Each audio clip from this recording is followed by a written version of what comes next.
what I want to say is how grateful we are for all the hard work that you've put into helping us open up this subject and to think about it. And we're really looking forward to this session today as we take it further. And Suzanne, thank you for being with us today.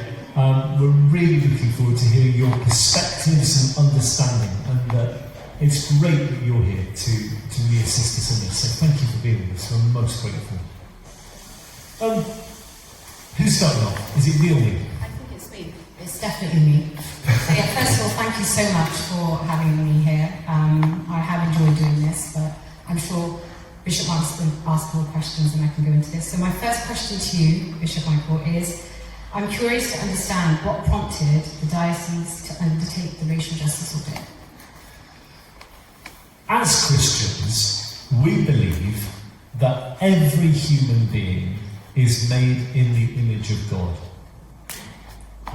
That's a fundamental tenet of our belief, and we believe that's true of all human souls, whoever they are, wherever they've come from, that all of us are made in God's image.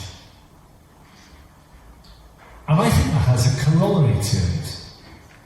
And the corollary is this, that I believe it takes the whole world to know Christ.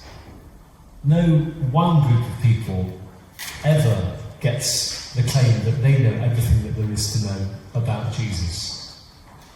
We're very conscious here in Somerset that the makeup of our population is changing all the time. And therefore, we need to listen to everybody who is around us if we are to know Christ. As I said, our population is changing, and therefore we need to work out how to do that, and how to benefit from the rich diversity that we now have around us and within us and among us, because if we don't, we shall be so much the less for it. And so that's why we ask you to undertake this work, to give us a whole step forward in making the very most of the opportunities that lie before us.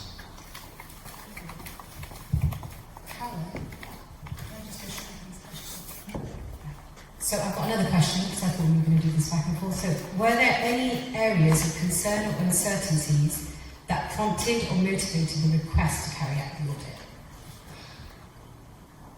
I think for me, one of the things I've thought about a lot is how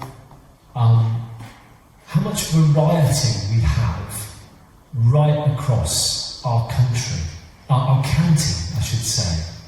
So I'm just looking around the room here. So, for example, last time I was in Holy Trinity School in Yeovil with Dan.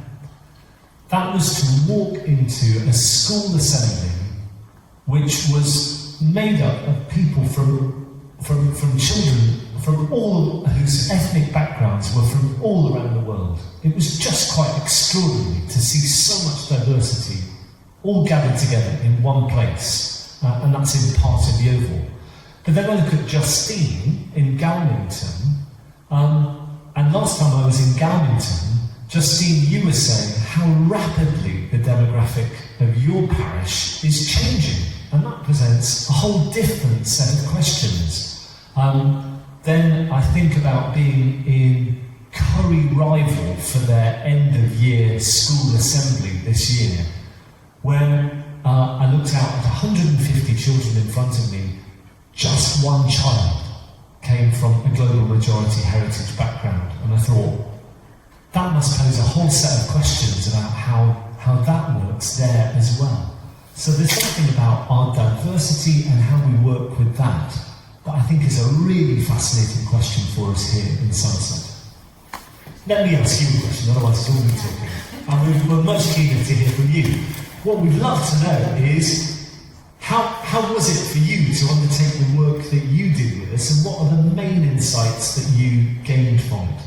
So I'm actually from Bristol, so born and bred in Bristol, and you know how mixed Bristol is. So when this came up, I was actually sent an email from a friend of mine who I got to know while I was doing the recommission review for Somerset Council, and that was with refugees and asylum seekers. And she belonged to the Muslim community. So when she sent this to me, I had a look, and then I put it aside because I was a bit hesitant. I was like, well, I'm not a Christian myself. I don't think this is something that I could possibly bring my skills along to. But then I think after a couple of days, I thought to myself, no, I have the skills to bring and discuss change in a setting like this, because my values as a Muslim align very closely with the values of the church. So, I built courage and I thought, I'm going to do this. If I can do this, then that just shows that we're moving towards change. And so, obviously that's when I sent off the application. I think for me, growing up, I'm a brown woman, walking in here right now, I'm going to address the elephant in the room. It'd be brilliant to see more diversity here. The only diversity really is like myself, Suzanne, my friend over there, and my child. But that doesn't mean that we can't. Oh, and there, yeah. But what that shows is that we have a long way to still go. But that doesn't mean we can't have conversations in safe environments. And I wanted to come along because I've been to parts of Bath and Somerset, across these areas. I've done work here when I was younger, but more recently, because of the recommission review, I'd already built the relationships with diverse ethnic communities. Now, for me, diverse ethnic communities is a term I use for people that are from the black and brown and dual heritage communities. So that was the real reason I wanted to come on, because I wanted to be part of change, and I'm getting older now, so I wanted to leave a legacy behind as well, so that we could create the foundations for other people to come along and bring the change that you believe in and I believe in. Wow. Now I'm going to bring in Suzanne.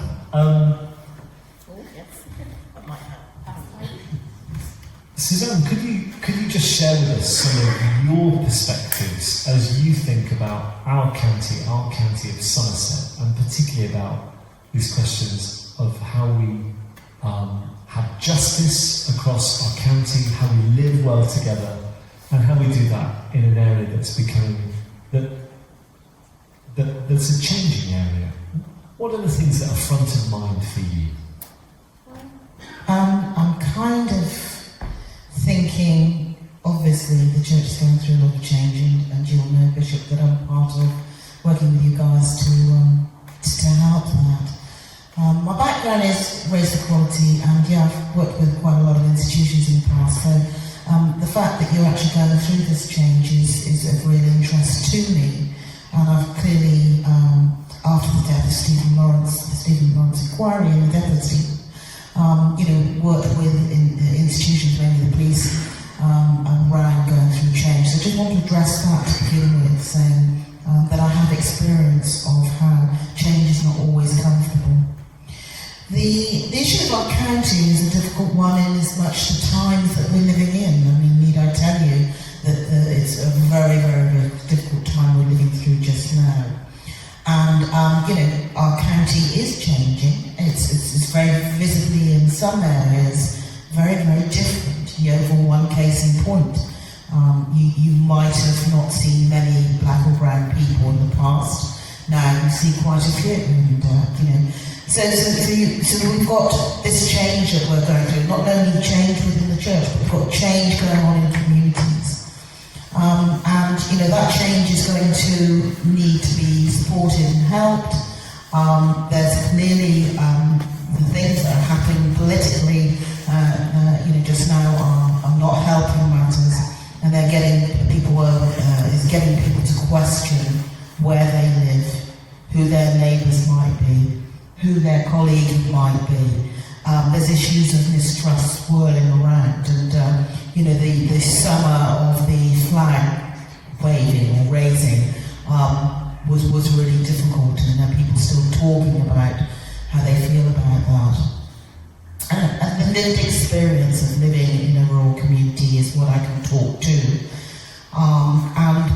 When I talk about the present political situation or present sort of climate, also, let's not forget that in the summer of 2024 we had the riots.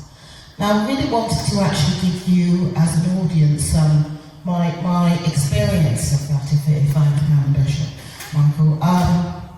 So we all know what happened. It happened very, very speedily, and our media was talking about, the riots and how people were being attacked, and sort of, sort of people rioting and being sort of aggressive in our streets and what have you. So I found myself for the first time in all my years going to a protest.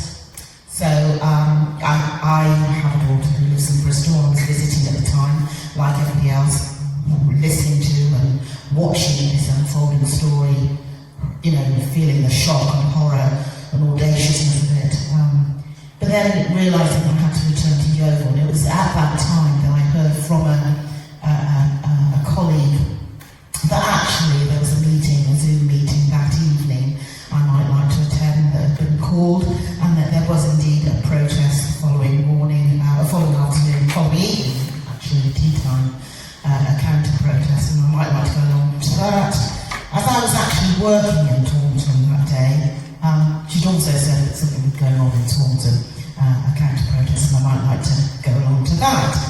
So I couldn't spend a lot of time in Taunton, but I observed the beginnings of that protest through our individuals that had turned up early, sort of keen or very used to turning up at a protest around Grace in Taunton. And I met a Quaker gentleman who was sat patiently waiting for things to start. I didn't stay long. I heard some chanting done on megaphone by a Black Lives Matter person that I knew who sort of had been involved with that in the past. And then later returned to Yeovil and went to the counter-protest in the churchyard in Yeovil. Now, my experience of that is that in Taunton I was very pleased to see that a Unison black employee had actually arrived with a Unison shirt on, Black Employee Network or words to that effect, embroidered on this shirt and carrying a banner saying Unison. And I think that there was also a representation from the fire service as well. I thought that was great. No doubt that's happened in the past, but for me it was a new experience. Of course, well not of course, but what I didn't see is that in Yeovil. What I did see is a vicar from Dorset who was with the Stand Against Racism people who had been approached at the very last moment to be asked if they could come to Yeovil and sort of stand in solidarity. Of course, as those of you who know about Stand Against Racism, they're very, very established and sorted, and out came the placards, and suddenly there was a protest that looked like a protest. So the vicar from Dorset was there, a retired vicar, I believe from Ilminster was there, and I wanted to share with you how comforted I was as a person who believes very much in sort of, in God, and I felt comforted by the fact that they were there, without a shadow of a doubt. Wow, thank you. But also, can I just briefly mention, I know we're stuck for time, but I had been at a conference for churches together, put on, called Race Rhetoric and Far Right, or whatever it was. The question that stayed in my mind, and is still with me today, and probably carried for some time, a question from the speaker to the audience was, is there a role for the church? Right. And I believe that there's a role for the church. Thank you so much.